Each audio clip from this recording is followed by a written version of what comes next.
अच्छा साहब, फरीद साहब, सिराजुल हक साहब की मुलाकात और फिर टेलीफोनिक कन्वर्सेशन भी खान साहब से, आपको लगता है कि जुडिशल कमीशन बनना चाहिए इस साजिश या मुदाखलत के मामले के ऊपर?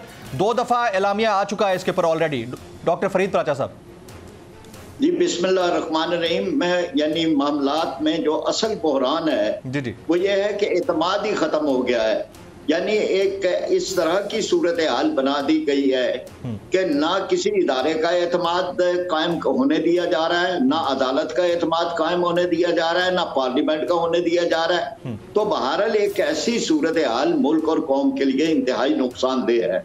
खास तौर पर एक ऐसा पहलू कि जिसमें ये बात हम कह रहे हैं कि एक आलमी ताकत ने हमारी हुकूमत के खिलाफ एक साजिश की और उसको उससे निकाल दिया। हालांकि वो आइन के एक हक के तहत निकले हैं, अदम एतमाद के, लेकिन उसको एक साजिश कहा गया। तो अब इस सारे मामले में जुडिशल कमीशन बनना चाहिए।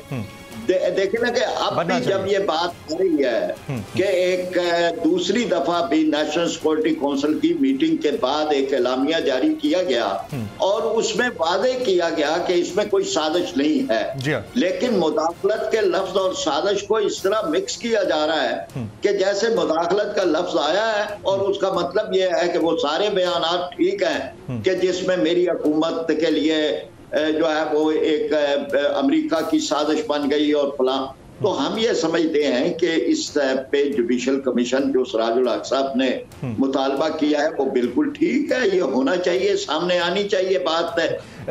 लेकिन हुजूर वाला डॉक्टर फरीद प्राचा साहब, अगर जुडिशल कमीशन भी बन जाता है, आपको लगता है कि अगर नतायज मनफी आए और हक में ना आए खान साहब के तो तस्लीम किए जाएंगे?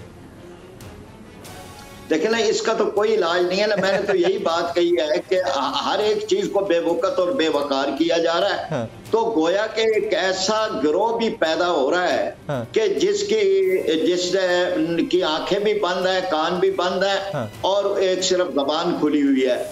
और उसके बाद उन्होंने इस बात का रखा है कि जो हमारे लीडर कह रहे हैं, अब इसके बारे में कोई दलील आ जाए, इसके बारे में कोई शवाहिद आ जाए, इसके बारे में कोई रिपोर्ट आ जाए, किसी चीज को नहीं तस्लीम किया जाएगा। किसी चीज को तस्लीम नहीं किया जाएगा। बिल्कुल ठीक है डॉक्टर फरीद प्राचा साहब।